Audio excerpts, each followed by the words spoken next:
guys, welcome to ComfortLifeChannel. I'm very happy to see you here today. Well, yesterday it was the 20th of March, so now I can officially congratulate you on the springtime. Although it was a winter storm here yesterday, but I guess that was the last time.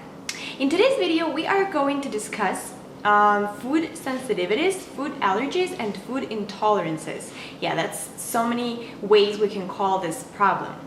Unfortunately, luckily, we are so in love with food. We love food. It makes us feel comfortable. It really makes us be happy, and of course it can make us be healthy.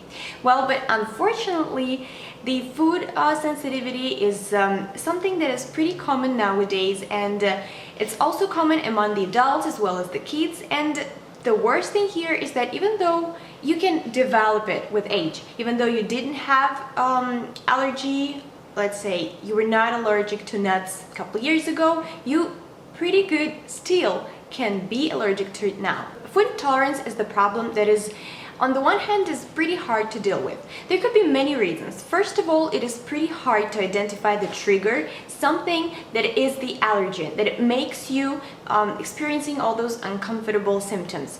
Secondly, it's very hard for people to really stop eating certain foods, because sometimes the allergen could be your favorite food, and that's pretty tiresome. And lastly, many people don't know the best way of identifying the allergen. Many people think that the blood test, to identify the allergens could be the best choice, but it could be not from the first place. And every doctor you go to, he will not suggest you to go through the blood test first. It could be a blood test, by the way, it could be a saliva test, and even I think skin patches. He will recommend you to start with the Elimination Diet first. And it could be so easily explained why, because the blood test that you're doing, it could be very expensive. It could be kind of complicated to check every single product to check if you might be allergic to it or not. Elimination diet, on the contrary, it is something that you can do on your own. It's not easy, but it's working, and it is very effective. To add to the reasons why it is hard to deal with food intolerances is that sometimes people don't even understand that they do have food sensitivity, that they are allergic to certain types of food. Among the symptoms of food sensitivity, it's really plenty of them, but most common could include headaches, migraines, acne, and skin imperfections like skin conditions, as well as it's actually the whole body inflammation, which could lead to different kind of diseases like joints. Could be painful. You might feel bloated. Your digestion will leave much to be desired. And basically the GI tract is something where you absorb the food, and this is the way you basically survive, because the food is getting absorbed, you're getting all the vitamins, all the nutrients, everything you live on. So if you are allergic to certain types of food, other food cannot be properly digested and absorbed, so there is no way you benefit from it. So I think it could be one of the most important reasons among the uncomfortable symptoms why you want to deal with this problem ASAP. Some other symptoms might include kidney problems and probably different respiratory diseases, and also autoimmune diseases, because basically the allergy, it is your natural immune response to the certain types of food or product, or allergens, better to say. But the thing is that the food actually has the message in it, and it sends this message to your body, and then it's up to your immune system how it will react on it. So if you're allergic to some food or product, or even a group of products, you will definitely experience all the uncomfortable things like I've just listed. And for your information, you have to do the most of the job here, because you need to try to find any correlation, for example, between the food and the symptoms. So now let's talk a little bit about elimination diet. Elimination diet, on the one hand, it's a very simple thing, and on the other hand, it's kind of complicated. It's complicated because it might be hard for people to really follow all the rules strictly, and strictly is the key word here, because if you try to trick it here and there, it won't work, and it's basically all your efforts will be useless. So one of the most important rules of elimination diet is that you have to be strong here for at least 23 days. Well, the reason for 23 days is that antibodies, which actually proteins, which your immune system makes, when it reacts to food, it takes them about 23 days to turn over. So that's one. Second important rule is that you will need to keep a food journal. That is important because you will need to, fill it up with everything you eat, and everything, of course, everything you're feeling after you eat that. But that's going to be on the second period of elimination diet, when you will be, reintroducing the foods.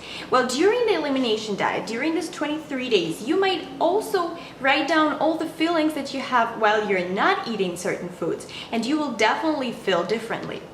And the rule number 3 is to check everything you eat carefully. If you buy something, you need to, check the ingredient list very carefully, because sometimes the triggers or some ingredients that you will never even guess this product contains, they're there, and you just by all means want to avoid it.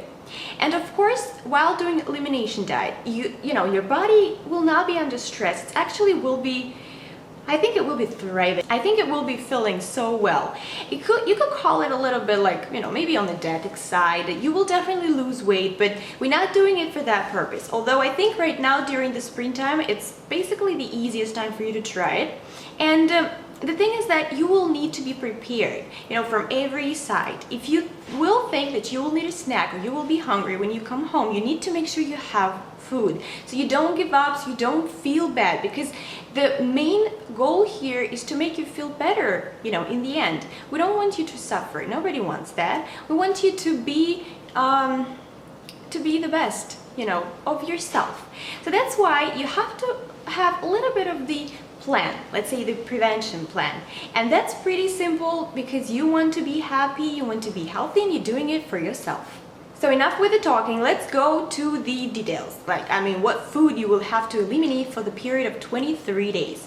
In the description below this video, I will put the link for the PDF file with a short description of the elimination diet, containing the foods to eliminate, the foods you can still eat, to make it easier for you. And I will also put, in the description, I will actually put all the foods that I'm gonna list here right now in this video. So to start with, the group of food that you will have to eliminate, I guess the easiest, and probably you've guessed already, will be the dairy products. Dairy is it's a cornerstone for many people, because we cannot tolerate lactose and suffer a lot from it. So dairy goes away completely, everything, even non-dairy creamers. Don't forget about ice cream. And as far as milk, of course you cannot drink it, but rice milk in this case would be okay for you to drink. The second group, of course, will going to be wheat. Any gluten containing food, because many people do have celiac disease and they cannot tolerate gluten, they just don't know about that. So in this type of in this group, you can still eat many different things. For example, you can start with rice. I recommend to stick to brown rice as much as possible, because it has more nutrients for you. And you could still eat buckwheat, millet, and the amaranth. What else? You could also eat teff and quinoa, rice crackers, if we're talking about rice. So you could even cook, with buckwheat. So anything you want.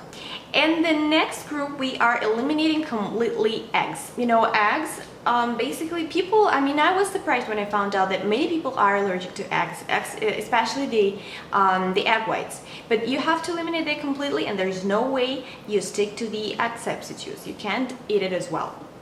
The next group, of course, we have to discuss veggies and fruits. So veggies is something that you basically need to have at least 3 servings of vegetables a day. That is important. You need a lot of fiber, and it's a pretty good food for you to eat. There are certain types of veggies that you still need, although, to avoid. And among them will be corn, eggplants, peppers, paprika, chili peppers, cayenne, everything, everything like that, and potatoes. Although yams and sweet potatoes are still okay. All the other vegetables, any style you want to cook them, saute, eat them raw, bake them, you could eat easily.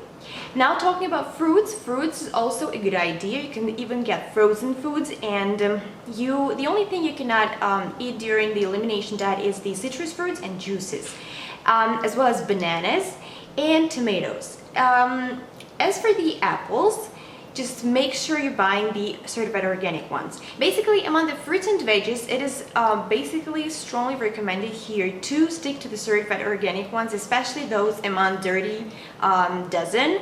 All those that are from clean 15 could go, not certified organic, but it is very important because some people are sensitive to all the toxins and pesticides that these foods are grown with.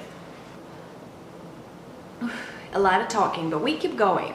In the group of the fruits, you could also definitely stick to the dried fruits. It's perfectly well, because they also are very nutritious.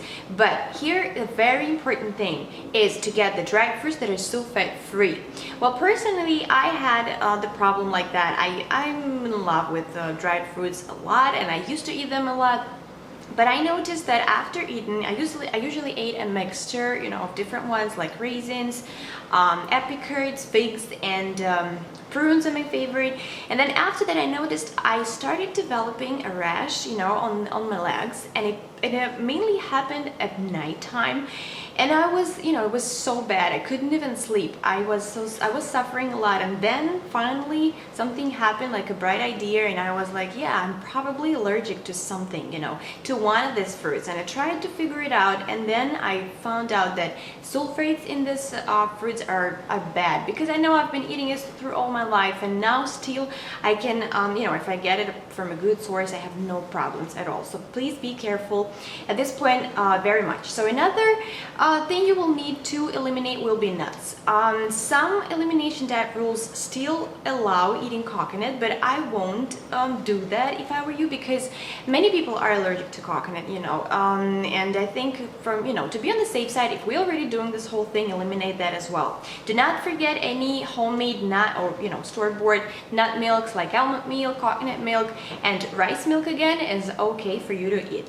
As far as fish, if you're consuming fish, you can eat any type of fish, preferably, of course, actually everything must be cold water or wild caught fish.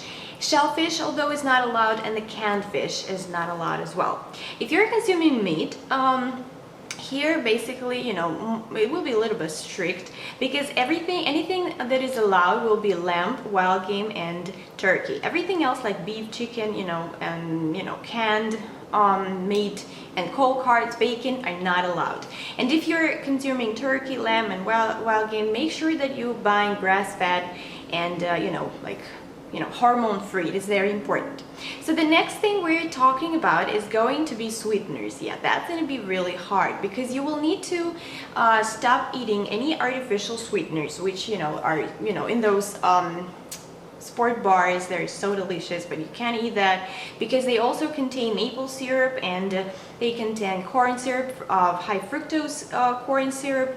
You can also have stevia, and I think, what else among the sweeteners, like maple syrup, I said. Well, honey, yes, because honey might be an allergen. If you do know that you're by no means allergic to honey, yes, you could still consume that. But I will be on the safe side, and I will eliminate that.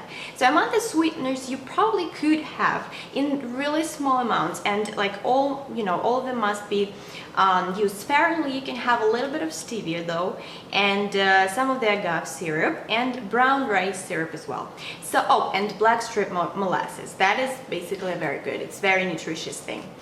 And of course you might say, what am I gonna eat, like sweet stuff? You could definitely also get some fruit concentrate and bake some apple, have some dessert with sweet potatoes, something. Just you will have to be creative. Another thing you will need to eliminate here will be soy, all soy products. Even when we were talking about meat, all the meat substitutes made from soy are not allowed as well. And what else? Like soy, like soybeans, tofu, tempeh, miso, and it's not allowed.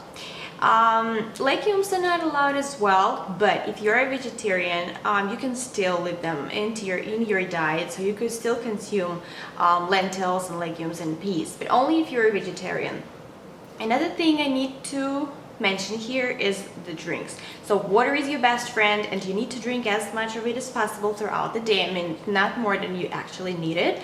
But as far as coffee, it's not allowed. Tea is not allowed, even the green tea, because they might be, they might be triggers. Herbal tea like chamomile tea is pretty good. It tastes good, and it is allowed though. So alcohol is not allowed because it contains lots of sugars and yeast. Yeast, by the way, is not allowed either. And I believe we actually spoke about every type of food, if I haven't forgotten anything, and I hope I haven't. So the only thing we haven't spoken about is the fats and oils. Of course, all type of fats like margarine, butter, mayonnaise is not allowed. Even the condiments like ketchup, mustard is not allowed either. You can also have vinegar, you can't. And but though, sea salt, black pepper, and dried herbs like dill and parsley are allowed. And as far as the oils, again, the elimination diet that allow coconuts, they allow coconut oil, but I think we shouldn't be doing it. You should rather stick to, of course, always cold pressed oils like olive oil, flaxseed oil, and ghee is allowed here as well. So you might say, of course, Jesus Christ, what am I supposed to eat, at this diet? Because this is something I'm having every day. But don't be afraid, there's still so many other things, it's going to be a challenge for you. For example, do some research over the internet, and even if you have a recipe of your own, you love it, you could substitute things, this thing for the other, or sometimes, trust me, you could completely omit it. Personally, every time I bake something and it says it calls for 1 cup of sugar, even if I put 1/4 of the cup of sugar, it still will be sweet. So then I'm just, stuck with the idea, like, why are they asking me to put the whole cup of sugar in it if it's already sweet, So again, and another thing, if you really think like, okay, I'm not gonna do it, I just can't, there is another way out for you. You could try to eliminate a certain group of foods at a time. So let's say you eliminate for 23 days dairy, and then the nuts, and then the meat, but I think the bad side of this is that it actually is going to take you forever to come through everything, and then with the, when you're going to introduce it again. So you have to just be strong. You have to just do the whole thing one shot, even though you're already doing it, and see how it works for you. Among the recipes, I think you can still cook so many things. You can bake, you can still have fish, you can still have some meat, you could eat buckwheat, you could cook soups, you can cook veggie soups with buckwheat or millet. It's pretty good. And you could still even have the stock from, from the fish bones. You could bake fruits like apples, it's very delicious, pears, you could do pickled beets, you could do quinoa salad, I don't know, like, you could bake with buckwheat flour, and you can have very sweet potato dessert. I really love it. So you have to be creative here, just don't, get yourself upset because you're doing it for a good purpose. So now a happy day for everyone will be day number 24, because it's going to be the first day when you will start reintroducing the foods. So on day 24, pick up something you want to start with. Let's say it's going to be nuts, and you eat the nuts. If it's going to be dairy, just eat a little bit of cheese, drink a cup of milk, and then you will have to wait. Let's say you want to do it on Wednesday. You started on Wednesday, then wait until Friday, because actually it takes about 72 hours for any symptoms to, to start being visible. And plus it can also last for a couple of days. So you can never say after 2 hours you eat something if that's bad for you or not. So once you've done that and you still Friday that you're okay, you eat that food again and check another day or so. So that means if you're going to be feeling perfectly well, then you can definitely eat that type of food. And then you move forward with the next group of food, and so on until you are perfectly done. So roughly it's going to take you 5 to 6 weeks to reintroduce everything back. What I want to say is that during these 23 days, you definitely will see that you are feeling better. Your sleep might improve, you might not become so anxious, your acne might be even gone, your face will look better, your belly might even flatten, but you will need to be careful here and look for some drawbacks. For example, such product as coffee, you're actually addicted to coffee, and when your body stops getting it, You might, have some withdrawal symptoms.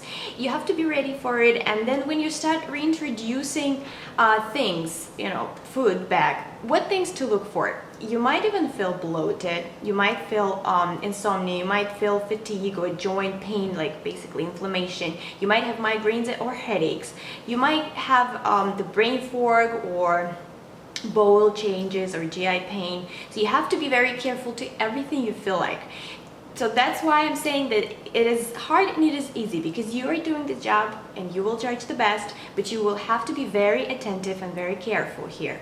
Another thing to look for is that sometimes a certain type of food in small quantities will be perfectly fine for you, but in large quantities might become a trigger. And you have to be prepared. You have to know that it will be hard, because sometimes the allergen could be your favorite food and it's hard to give up because you have a habit of eating certain things and stuff, but you're doing it for the best. So you don't need to look for some negative aspects most of the time. Just try to be positive as much as you can. And what you need to remember here is that no blood test can actually tell you how good your body can feel without certain type of food. So when you try to eliminate it. So once you find out it for yourself, that you actually changing your life, you're prolonging your lifespan definitely, and your life will be like inflammation free. It's so important. You won't have those annoying symptoms. You won't be anxious. Probably, you will look better, definitely, not even probably. And in some cases, even some life-threatening diseases will never be at a question anymore. So I think that will be it. This is the aspects of elimination diet. It's something that you have to try if you have noticed that you might be food intolerant. And again, I will leave more information in the description below. Thank you so much for being with me and watching this video. I hope it was helpful, and I'm sure that it will help you if you need to do it. Please ask me any questions. I will be very happy to help you with it. Put the thumbs up if you like this video. Subscribe to my channel so you're up to date with all the videos. I wish you to stay very happy, healthy, and stay positive as much as you can.